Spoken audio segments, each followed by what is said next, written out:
ու մնար անպատիժ։ Ես ունեմ Նիկոլ Փաշինյանին ասել, թե որտեղից կարող են այդ 50 միլիարդը վերցնել։ Նայեք, միայն Երևան քաղաքի կենտրոնի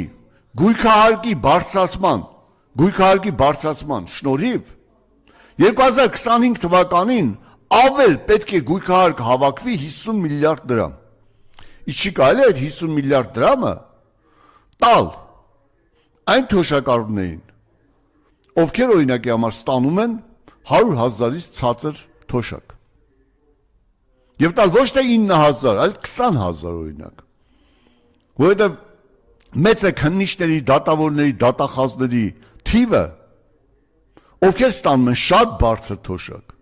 Եվ նրանք կարիք չունեն այդ 9,000 դրամի, հավատացեք չունեն։ Արժանիք էլ չունեն անկեղծ ասած։